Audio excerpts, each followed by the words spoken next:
The forgotten WWII insulation that cost $0 and outlasted everything. The year is 1942.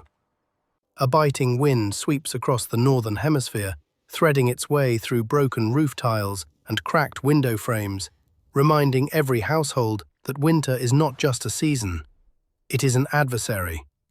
And while armies clash on distant front lines, an invisible battle unfolds inside the living rooms of ordinary people.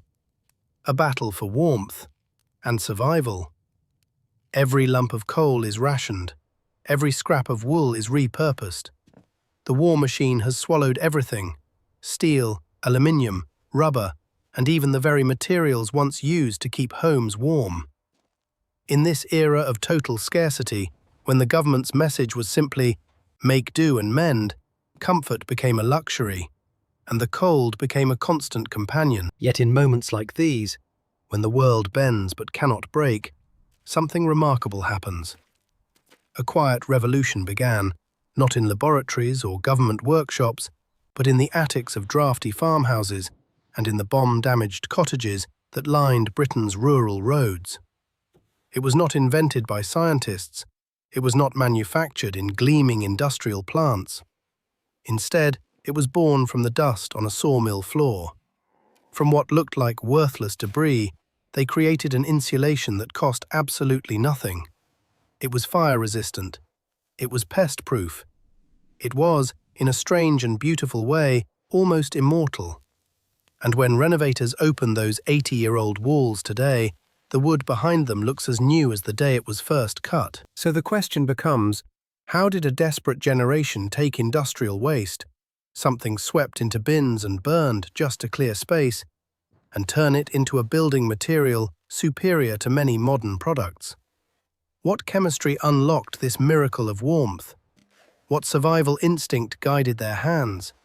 And perhaps the most haunting question of all, if it was so good, why did we forget it? Welcome to Historia Prime. Today we uncover a lost chapter of wartime ingenuity. A chapter about resilience, chemistry, and quiet brilliance. This is the forgotten science of mineralized cellulose, the $0 insulation that outlasted everything. Part 1. The Economy of Necessity. To understand how this forgotten insulation was born, we first have to step back into the urgency of the Second World War. Civilians were not simply short on comforts, they were cut off from the very materials that made their homes livable.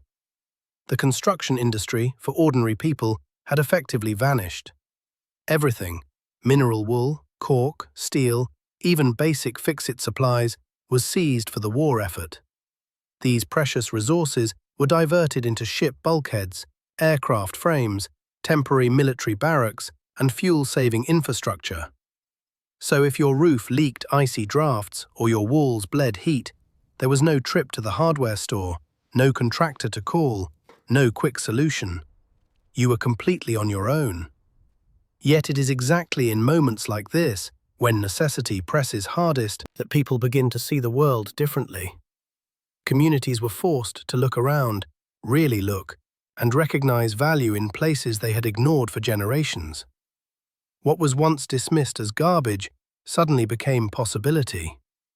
And in the countryside, especially near the roaring wartime logging operations that cut timber for trenches and fortifications, mountains of one waste material piled higher every week: sawdust. At first glance it seemed useless, but structurally, sawdust is astonishing. Each grain is made of countless microscopic wood fibers, and between those fibers sits the most powerful insulator known to physics: trapped air. The very same principle that keeps a wool blanket warm could, in theory, keep a house warm. A blanket of wood, created by nature, waiting to be used. But there was one problem, a deadly one. Raw sawdust behaves like a fuse. It is exceptionally flammable, willing to smolder with almost no encouragement. It absorbs moisture instantly, turning into a sponge that breeds rot. And even worse, to insects and rodents, it is a feast and a bed combined. Filling your walls with untreated sawdust wasn't just a poor choice, It was an invitation for mold, fire, and pests to take up residence inside your home. Wartime builders had no synthetic pesticides, no fire-retardant sprays, no industrial chemicals to save them. They had only the materials beneath their boots and the remnants of ancient knowledge.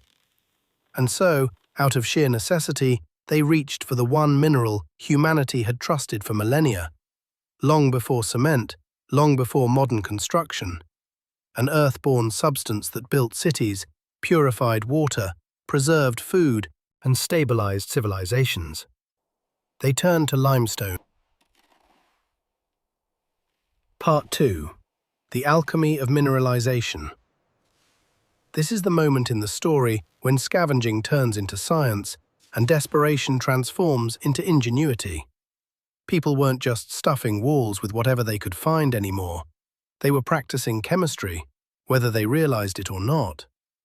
The breakthrough came when sawdust, that fragile and flammable waste, was combined with one ancient material, hydrated lime, also known as calcium hydroxide.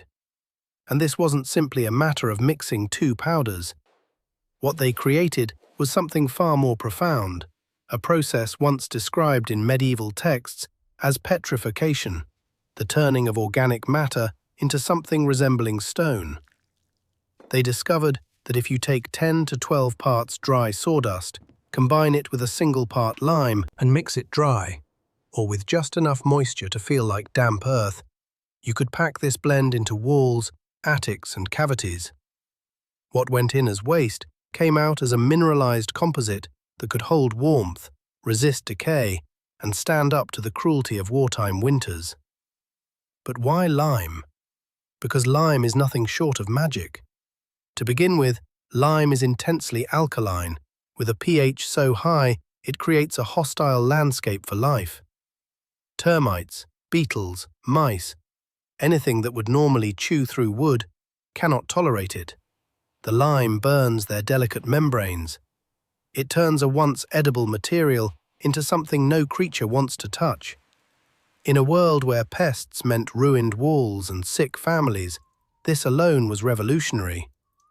Then, in the damp climate of the British Isles, moisture was the silent destroyer of every structure. Lime, however, is a natural fungicide. It absorbs excess moisture, prevents mold from taking hold, and keeps the sawdust dry enough to avoid rotting into compost. It doesn't just repel pests, it manages moisture in a way that many modern homes still fail to do. Yet the most extraordinary power of lime reveals itself under fire. Where raw sawdust releases combustible gases and ignites like tinder, lime-treated sawdust behaves very differently. When exposed to flame, the minerals release water vapor in an endothermic reaction that cools the burn instead of feeding it. And as the outer layers heat, the lime forms a protective shell of calcium carbonate, a hard, stone-like char that starves the fire of oxygen. The flames simply can't progress. In the middle of a global war, with cities burning and resources scarce, this homemade mixture offered something priceless: safety. What these wartime builders unknowingly created was an early version of a composite material, the kind engineers study and patent today. They combined the insulating power of wood with the durability of stone. They fused the lightness of cellulose with the chemical stability of minerals. And in that alchemy, they unlocked a material that cost nothing, saved countless families from freezing, and still survives, intact, 8 decades later. Part 3. The Cement Poison Paradox. Before anyone rushes out to try this forgotten wartime insulation for themselves, there is a crucial piece of lost knowledge we need to recover. Because many of the post-war failures came from misunderstanding a simple truth: not all sawdust is the same. And in survival engineering, the wrong material can sabotage the right idea. During the war, lumber mills cut anything they could get their hands on: oak, chestnut, elm, whatever stood tall enough to turn into trench supports or emergency joists. But builders quickly discovered an unsettling pattern. When sawdust from these hardwoods was mixed with lime or cement, the mixture refused to set. It stayed crumbly, weak and fragile, no matter how carefully it was packed. It was as if the material itself rejected the chemistry. The reason was something they eventually called cement poisons. Hardwood trees, the kind that lose their leaves each autumn, are rich in sugars, tannins, and complex organic compounds like hemicellulose. To a tree, these substances are defenses and nutrients, but to lime and cement, they are chemical saboteurs. These compounds interrupt the hydration reactions needed for the binder to crystallize. In simple terms, the wood prevents the stone from forming. The mixture never becomes stable. The insulation never becomes durable. The material dies before it can be born. Yet the coniferous trees, pine, spruce, and fir, told a different story. Their sawdust contains far fewer inhibitory sugars, which allows lime to bond and cure properly. Their fibers cooperate with the chemistry instead of poisoning it. And so, wartime builders learned to avoid hardwood sawdust entirely, unless they were willing to boil it or wash it in lye to strip out the offending compounds. Only then could it be trusted. This became a lesson carved into the memory of a generation, yet somehow lost by the next. Because in survival engineering, knowing what to do is only half the battle. Knowing what not to use can be the difference between a warm home and a collapsing wall. A pile of oak sawdust may look identical to pine. It may feel identical. But chemically, one is a sleeping ally, and the other is a quiet saboteur. And the people who lived through the cold winters of the 1940s learned this the hard way. Part 4. The $0 cost and the circular economy. Now we arrive at one of the most astonishing parts of this entire story, the economics. Because to appreciate just how revolutionary this material was, we need to compare it to what we use today. Modern insulation, fiberglass, mineral wool, spray foam depends on enormous industrial systems. Fiberglass requires melting sand and recycled glass at temperatures above 3,000 degrees Fahrenheit. Spray foam is a swirling blend of petrochemicals created in complex factories. Every inch of modern insulation comes with an energy footprint, a manufacturing cost, and a price tag that can make homeowners wince. But the wartime sawdust lime insulation, its embodied energy was almost zero. The sawdust was a waste product, so plentiful that mills often burned it just to clear space. The lime was abundant, cheap, and already widely used for everything from agriculture to masonry. And without calling it such, these people had created one of the purest forms of a circular economy the world had ever seen. They took a waste stream and combined it with a low-energy mineral to solve a national emergency. No factories, no chemicals, no logistics chain. Just intelligence, labor, and resourcefulness. And the cost? For most families, it was nothing at all. Sawmills were relieved when people showed up to haul the dust away. Entire communities came with carts, burlap sacks, and bicycle trailers, filling them to the brim. No contractor was needed, no special tools, not even a loan. With a shovel, a bucket, and a determined heart, anyone could insulate their home. Comfort, for once, belonged to everyone. The method of applying it was simple, though it demanded sweat and patience. In attics, the mixture was poured between joists like a soft, earthy blanket, 4 to 6 inches thick. Inside walls, families drilled small holes near the top of each cavity, funneled the blend downward, and used a stick to gently tamp it. Not too loose, not too tight, preserving the precious air pockets that made it effective. It was dusty, messy, and time-consuming. The kind of work that left lime streaks on your clothes and sawdust in your hair for days. But when that first frost crept across the landscape and the temperature dropped below freezing, something remarkable happened. The house stayed warm. The drafts stopped. The bitter cold remained outside where it belonged. And in that quiet moment, with families gathered in rooms no longer shivering from the wind, every blister, every aching muscle, every shovelful of dust suddenly felt worth it. It was a victory every bit as meaningful as the victories fought on distant battlefields, because it was a victory of human ingenuity over hardship, achieved with nothing more than waste, lime, and the will to survive. Part 5. Performance. The test of time. But the real question isn't how clever the idea was. The real question is whether it worked, and whether it endured. Because a wartime hack is one thing, a material that survives 80 winters is something else entirely. Today, when renovation crews open the walls of houses built or retrofitted in the 1940s and 50s, they expect trouble. They brace for rot, for mold, for the collapse of whatever improvised insulation a desperate family once poured inside. Some expect to find the cavity completely empty, as if time had simply eaten the material away. But instead, they often find something remarkable. The sawdust lime mixture is still there, crisp and dry, lightly yellowed from age, carrying a faint scent of old pine and chalk. No mold, no clumping, no rot. Just a stable, breathable insulation layer that has quietly done its job for generations. The secret lies in the breathability of lime. Modern insulation systems often wrap a home in plastic-like barriers that trap moisture inside the wall assembly. And when moisture is trapped, it breeds condensation, fungus, and eventually the sick building syndrome that plagues many sealed modern homes. But this primitive mixture, created with no scientific labs or industrial oversight, actually manages moisture more intelligently. Lime allows humidity to pass through without letting water linger. It breathes, it dries itself, it stays healthy. And over decades, something even more astonishing happens. Lime doesn't remain lime forever.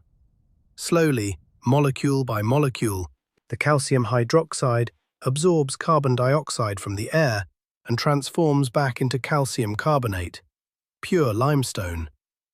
The insulation literally begins turning into stone, binding itself around the wood fibers and fossilizing the mixture in place. What began as a waste product becomes a mineral composite that time struggles to destroy. Now, in terms of raw R value per inch, this humble mixture will not beat modern petrochemical foams. But insulation isn't just about numbers on a chart, it's about how a house feels. And here, the sawdust-lime blend shines. Its thermal mass holds heat and releases it slowly, smoothing out wild temperature swings. Rooms stay warmer for longer and cooler for longer. There is a sense of solidity, a kind of calm thermal stability that modern materials cannot quite imitate. Homes insulated this way don't just resist the cold, they feel grounded, they feel quiet, they feel enduring. And perhaps that is the greatest testament of all, not only that the material survived, but that it made the homes it touched feel more alive, more stable, and more human across nearly a century of winters. Part 6. Why did we forget? If this insulation was so cheap, so effective, and so astonishingly durable, then the question becomes unavoidable. Why aren't we still using it today? How did a material that outperformed expectations for nearly a century slip through our fingers and vanish from mainstream building practices? The answer begins in the post-war boom. When the 1950s arrived, the world was exhausted by scarcity and hungry for novelty. New became a promise. Modern became an identity. And anything tied to the memory of wartime hardship felt like a burden people were desperate to shed. Sawdust was no longer a clever solution. It was a symbol of poverty, of cold nights, of doing whatever it took just to survive. No one wanted to shovel dust into their walls when they could buy a glossy pink roll of fiberglass, advertised in cheerful technicolor as the modern miracle. Industry seized this moment. Corporations pushed standardized materials that came neatly packaged, certified by laboratories, and approved by building codes that increasingly demanded precise, predictable R values. Cite mixed materials like sawdust and lime, which varied slightly depending on region and wood type, no longer fit the clean geometry of the new consumer age. People were told that convenience was progress, and they believed it. And something else faded too, something more fragile than any material. We lost the tacit knowledge. The generation that practiced this craft understood how to read a piece of timber, how to recognize the sugars that poisoned a mix, how to slake lime properly, how to tamp the cavities just enough to hold air without crushing it. These skills weren't written in textbooks. They were passed from hands to hands, father to son, mother to daughter. They lived in memories, in gestures, in the rhythm of work. But as prosperity grew, the urgency that once preserved these skills evaporated. People didn't need to know how to mineralize cellulose anymore. They could just buy insulation from a store. And so the knowledge, along with the dust it relied on, settled quietly into history. In the end, we didn't stop using this remarkable material because it failed us. We stopped using it because we forgot how to value it. Part 7. The Renaissance and the Lesson. History, as it so often does, moves in circles. And now, in an age shaped by climate change, rising energy costs, and global supply chain fragility, this forgotten wartime insulation is quietly returning. We no longer call it sawdust fill. Today it goes by names like hempcrete, cast earth, or lightweight cellulose composite. Yet behind the branding and the polished presentations, the chemistry remains unchanged. Modern builders are rediscovering the same truth our grandparents stumbled upon by necessity. When you mix a cellulose material, whether hemp shiv, pine chips, or agricultural waste, with a lime binder, you create a carbon-negative wall that breathes, stabilizes humidity, and can last for centuries. We are spending millions to reinvent something that cost an earlier generation nothing at all. And this is where the story becomes more than a technical curiosity. It becomes a lesson in resilience, because the tale of World War II sawdust insulation is not simply about building materials, it's about people. It's about what communities do when the world stops giving them easy answers. When supply chains collapsed and factories shifted to war production, ordinary citizens didn't wait for rescue. They didn't freeze. They looked at the waste piling up at the local mill and saw potential. They relied on simple chemistry, shared effort, and the confidence that solutions can be built with human hands. As we confront our own era of uncertainty, where energy, materials, and stability feel increasingly fragile, there is something deeply empowering about this forgotten technology. It reminds us that innovation doesn't always require complexity. Sometimes, the smarter path forward begins by looking backward. The answers we need may not be found in new polymers or cutting-edge composites, but in the overlooked byproducts we sweep into bins, in the skills we have ignored, and in the knowledge we allowed to fade. So we have to ask, what other forgotten technologies are waiting in the margins of history, ready to guide us through the challenges ahead? What solutions have we dismissed simply because they weren't wrapped in modern packaging? As we close this chapter, if you've enjoyed this deep dive into the hidden history of survival and engineering, make sure to like the video and subscribe to Historia Prime. Here we dig up the past, not for nostalgia, but to build a clearer understanding of the present. And now, I invite you to join the conversation. Have you ever opened a wall and discovered strange old insulation inside? Or used a so-called primitive technique that outperformed modern tools? Share your stories below. I'll see you in the next video.